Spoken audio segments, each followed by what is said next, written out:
Bienvenue dans Souli se construit en conscience. Si tu écoutes cet épisode aujourd'hui, ce n'est sûrement pas un hasard. Peut-être que tu ressens de la fatigue, une pression constante. Peut-être que tu as l'impression d'avancer, mais sans vraiment t'écouter. Souli, c'est un espace pour faire une pause. Un espace pour comprendre, ressentir et surtout se reconstruire en conscience. Ici, on parle du corps, du mental, du quotidien, de nutrition, de bien-être, de prévention, mais surtout de ce lien essentiel entre ce que nous vivons et la façon dont nous prenons soin de nous. Dans ce podcast, pas de discours culpabilisant, pas de solution miracle, seulement des clés concrètes, accessibles pour comprendre et prendre le pouvoir sur ta santé, ton énergie, ton équilibre. Je m'appelle Sénan et à travers Souli, je t'invite à avancer autrement, pas à pas, avec plus de conscience pour une vie plus alignée, plus sereine, plus vivante. Alors, installe-toi confortablement et bienvenue dans Souli se construit en conscience. Pour le tout premier épisode, j'ai choisi de commencer par une phrase. Une phrase que beaucoup ressentent au fond d'eux, mais qu'ils n'osent pas toujours formuler. Tu n'es pas perdu, tu es en train de te réveiller. Cette sensation de flou, d'inconfort, cette impression de ne plus savoir exactement où l'on va, ce n'est pas forcément un échec. Elle est peut-être le signe d'un réveil, d'un moment où quelque chose change, s'ajuste, se réveille en nous.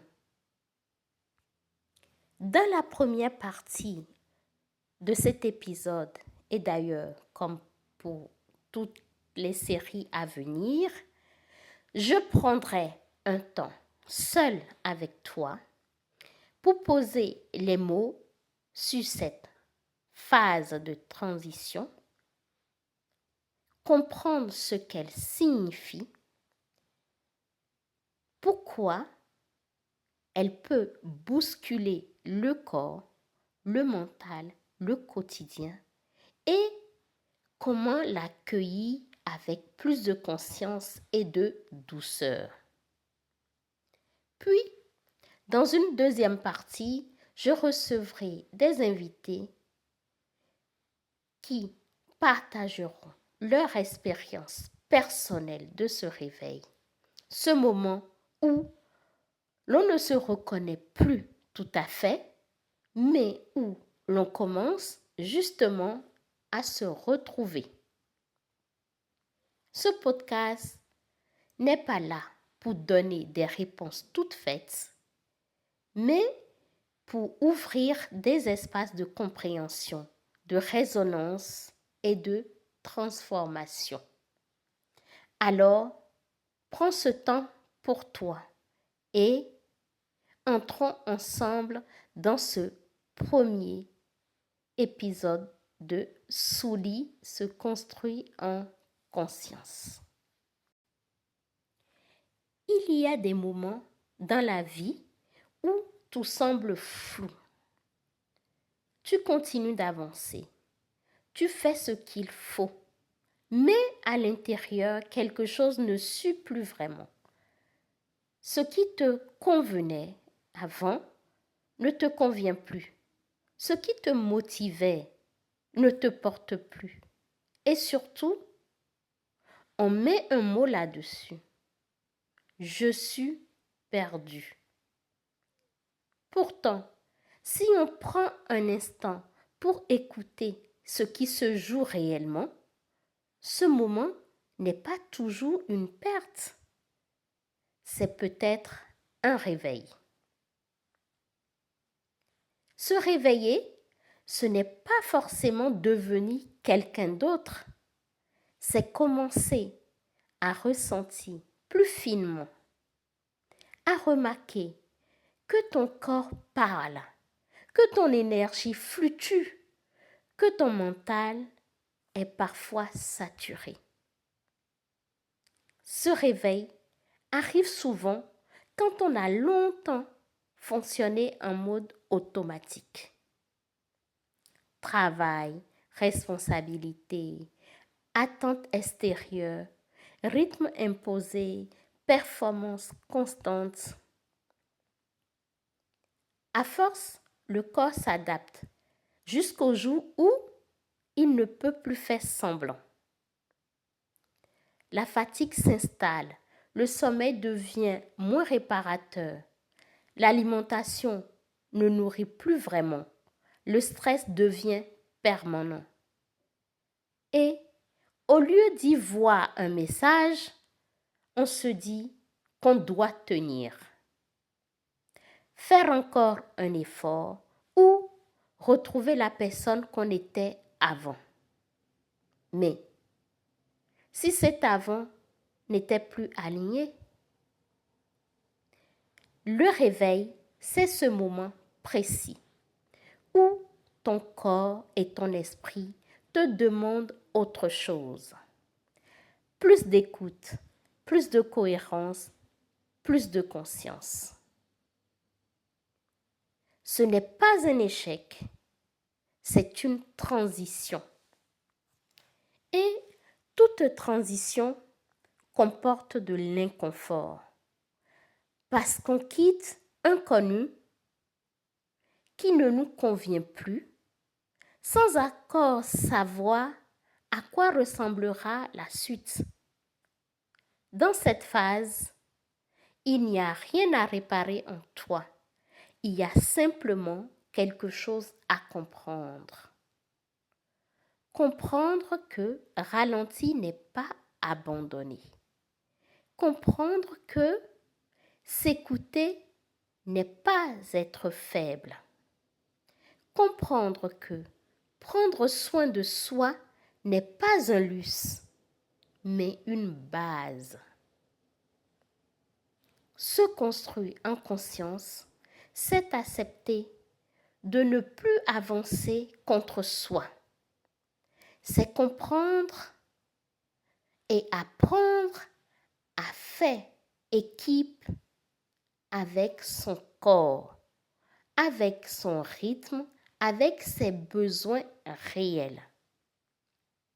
Et ce chemin commence souvent ici. Dans ce moment de doute, de flou, de questionnement. Alors, si aujourd'hui tu te sens perdu, pose-toi simplement cette question. Et si tu étais en réalité en train de te réveiller? Ce réveil ne demande pas de grandes décisions immédiates. Et parfois, le simple fait de mettre des mots est déjà un premier pas. Si tu te reconnais dans ce que je viens de partager, si cette sensation de flou, de questionnement, de réveil intérieur résonne en toi, alors sache que tu n'es pas seul. Ce moment où l'on se sent entre deux, où l'ancien ne fait plus sens et où le nouveau n'est pas encore totalement clair, beaucoup le traversent, chacun à sa manière. C'est pour ça que j'ai eu envie d'ouvrir cet espace à d'autres voix. Des personnes qui ont accepté de partager avec sincérité leur expérience de ce réveil intérieur, ce qu'elles ont ressenti, ce qui a changé et comment ce passage les a transformés.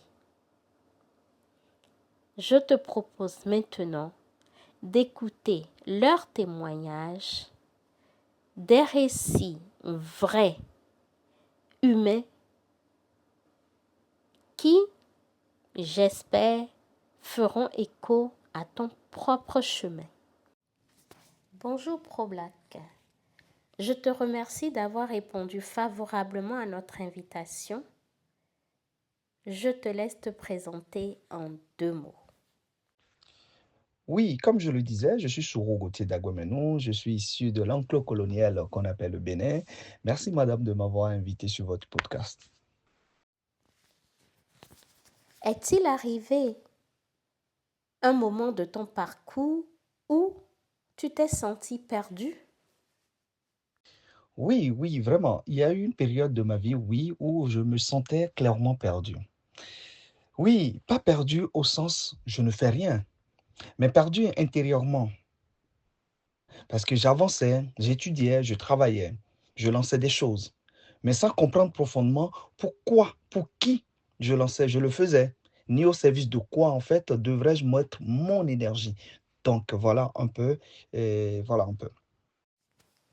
Et quel a été ton moment de flou concrètement? Mon moment de flou, c'était quand j'ai compris que je vivais dans des modèles qui n'avaient pas été pensés pour moi, ni pour mon peuple. En fait, je cherchais la réussite, mais dans une définition totalement importée. Et je cherchais ma place, mais dans des structures où je ne contrôlais ni la vision ni la finalité. Donc aujourd'hui, oui, c'était un peu ça mon moment de flou. Mais je n'étais pas vide, j'étais déconnecté tout simplement. Et quand alors est arrivé ton déclic? Oui, le déclic est venu le jour où j'ai cessé seulement de vouloir réussir pour commencer à vouloir comprendre mon histoire, comprendre l'Afrique, comprendre l'économie, comprendre pourquoi nos communautés consomment plus qu'elles ne construisent, comprendre pourquoi nous avons autant de talent, mais peu de structure, mais comprendre pourquoi nous avons la force, mais peu de souveraineté. Donc, à partir de là, je ne pouvais plus regarder le monde dans la même façon. De la même façon, je ne pouvais plus travailler seulement pour survivre. Il fallait construire. Et quelle a été ta prise de conscience majeure?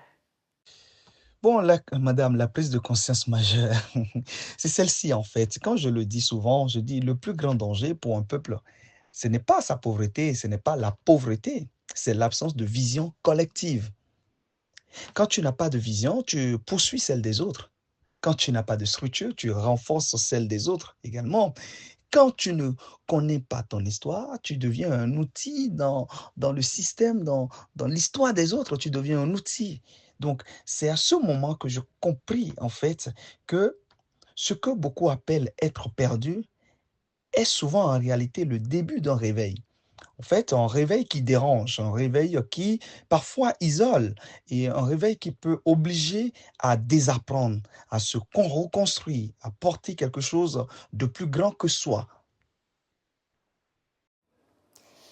Et alors, qu'aurais-tu aimé qu'on te dise dans ta phase de flou? Oui, madame, ce que j'aurais aimé qu'on me dise à cette époque. À cette époque, j'aurais simplement aimé qu'on me dise, mais tu sais, tu n'es pas en retard, tu n'es pas faible, tu n'es pas bizarre.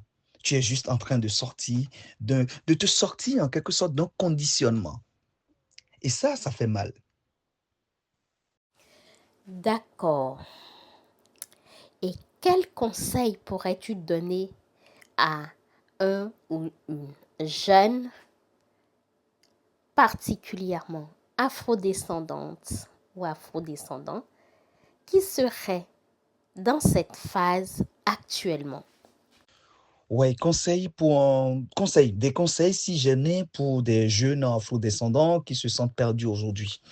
Alors, conseil, quand je regarde tout ça, qu'est-ce que je peux dire? Mais j'ai pas mal de conseils. Je peux dire, dans un premier temps, en fait, il faut pas fuir, toi jeune, ton malaise. Parce que le malaise est souvent un appel. Ce qu'on ressent, ce que tu ressens n'est pas une maladie. C'est parfois une mémoire qui se réveille. Il faut prendre cela en considération et réapprendre ton histoire par toi-même, pas pour vivre dans le passé, mais pour reprendre la continuité de ton récit. Un arbre sans racines tombe au premier vent. Alors, 3, qu'est-ce que je peux dire?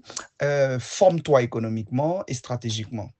La conscience sans structure reste un cri et la conscience avec des outils devient une puissance.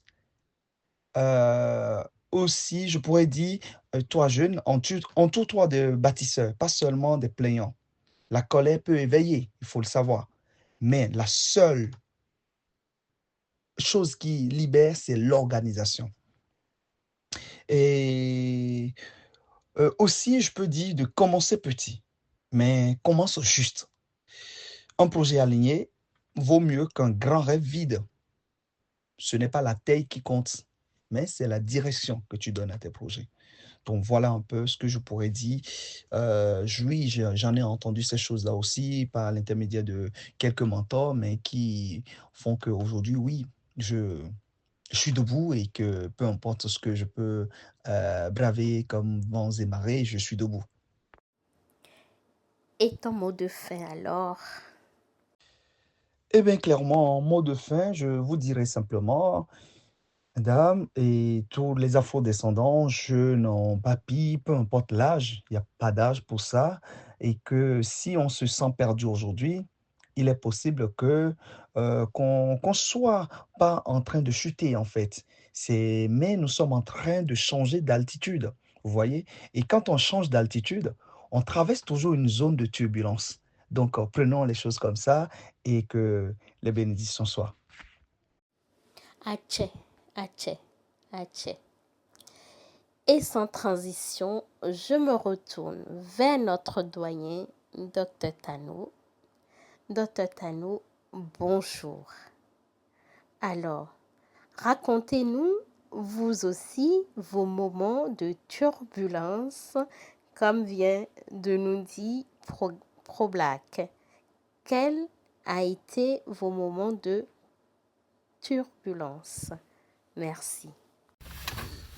Les périodes floues, ça arrive à tout le monde. Toute personne qui est née, il va avoir un jour où tu vas commencer à te poser des questions sur ta propre vie, sur le propre rôle de l'existence même. Et donc, laissez-moi vous parler un peu de ma propre expérience, de ma petite traversée de flot, de ma petite traversée de période que j'appelle une petite traversée de désert psychologique que je vais vous expliquer. Quand on fait des études en médecine, vous savez, c'est beaucoup de livres à lire, c'est des cours à réviser, c'est des malades à aider, c'est des visites à faire à l'hôpital. Donc on a passé tout ce temps-là à faire tout ça. On finit, on commence à travailler, et puis d'un coup, on commence à se poser des petites questions. Des questions. Alors, j'ai fait tout ça, pourquoi? J'ai fait toutes ces études-là, pourquoi? Des fois, on se donne des réponses soi-même. J'ai fait ça pour aider les autres. Mais moi-même, quel est réellement le rôle que j'ai joué par rapport à la cohésion sociale, par rapport à ma vie dans la société? Des gens ont participé à des concerts, sont allés dans des boîtes de nuit, et tu te rends compte que tu n'as jamais fait rien de tout ça de ta vie. Et donc, cette période est tellement difficile, et souvent très difficile psychologiquement, ce qui va t'amener à traverser une période où même tes relations avec tes collègues, tes relations avec ta famille deviennent des petits passages d'interrogation. C'est une période très difficile que toute personne est obligée de traverser, et je pense bien. Et c'est très important de traverser cette période-là, de se poser ces questions-là, et de pouvoir chercher à se donner des réponses et trouver des solutions. C'est très important. Donc, la question est de savoir, tout ça m'a amené à quoi? Une vie sociale bafouée, une vie relationnelle complètement dézinguée. Alors, j'ai fait tout ça. Pourquoi?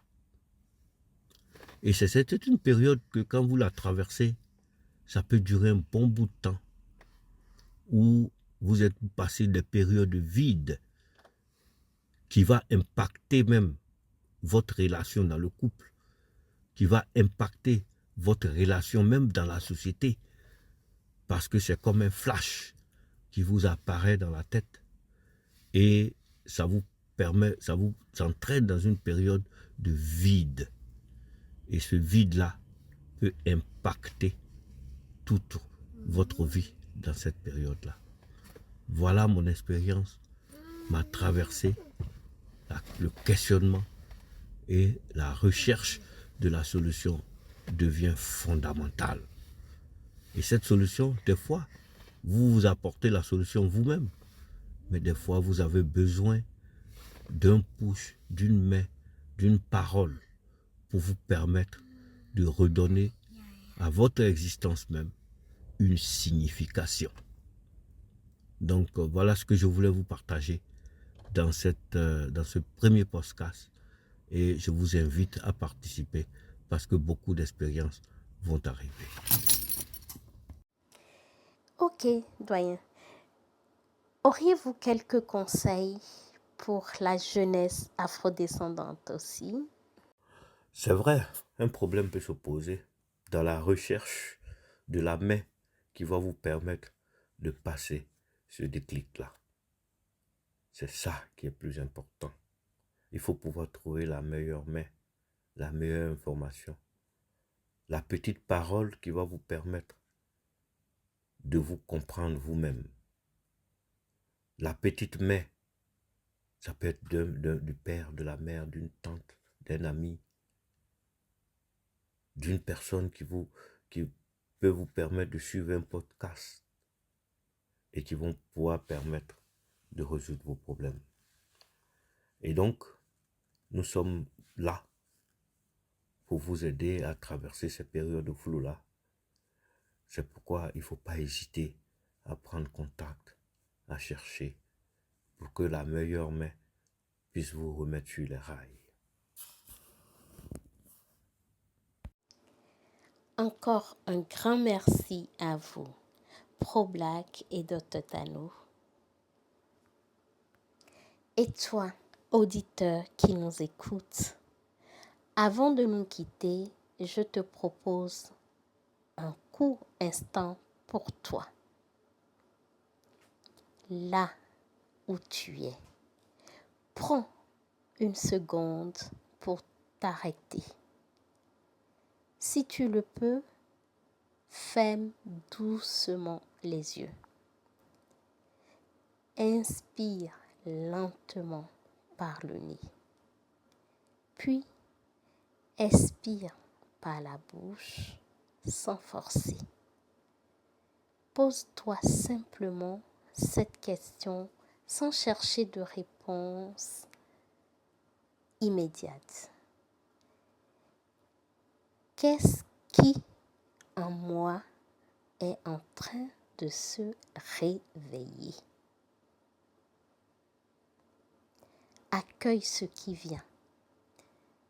Une sensation, un mot, une image ou peut-être rien du tout. Tout est juste.